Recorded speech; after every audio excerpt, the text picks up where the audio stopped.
All right, so a couple of weeks ago, I'm laying in bed snoozing and my phone rings. And I pick it up and it's a family friend who happens to be a single mother of 2 children. And she calls and she says, Rick, she goes, my power's out at my house. Well, me being an electrician, I went ahead and I got dressed and I went over there, and sure enough, she had a bad breaker. I was able to get things reset and get them through the night. And then the next day, I went over and replaced their main breaker in their panel. Well, that's no problem right now because I just slept in a couple extra hours and I got a full night's sleep. But when you're working, that's hard to do. So sometimes being a superhero in retirement is a lot easier than it was when you're working, right? Just being there for people means a lot. I know my wife, sometimes she'll spend 4 hours on the phone talking to her siblings, talking to our adult children, and calming everybody down. She really is. She is great. She loves people and loves to see them excel and do well. And she's just a wealth of knowledge when it comes to life experiences.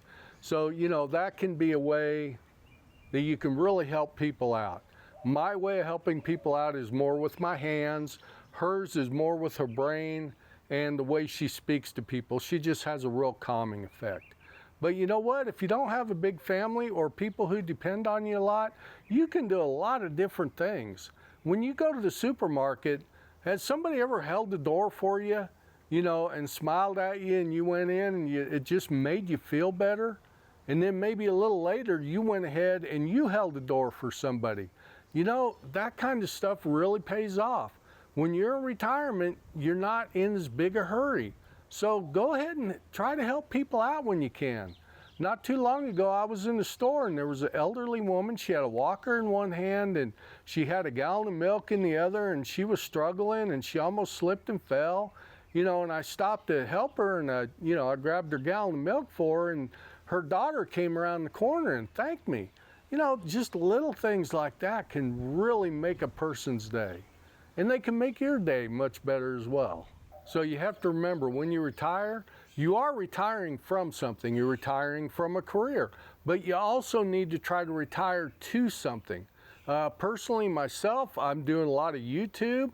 I'm helping some people out. I'm sharpening up my golf game. I don't know if that really helps anybody, but I am getting that done. But some of the other things you can do to help other people is you can contribute by helping out with Meals on Wheels. That's a good program. Volunteer at the local national park or state park. Volunteer to help them out. You got Habitat for Humanity. You've got the local food banks. You got a lot of places where you could be very valuable. And in your retirement years, you got to remember that yes, you're older, but you're very valuable. You have a lot of value up here. You have life experiences that you can help people out with. And you can make people smile, My wife, she is so funny. She'll be walking through Walmart and some little kid will have, like a spiky hair, blue spiky hair or something. And she'll say, hey, you're pulling that hair off pretty good, and that just gets a laugh from everybody. So when you're older, you can do that. Things aren't as stressful. So, volunteer in any way you can and try to be a retirement superhero, and watch this video next.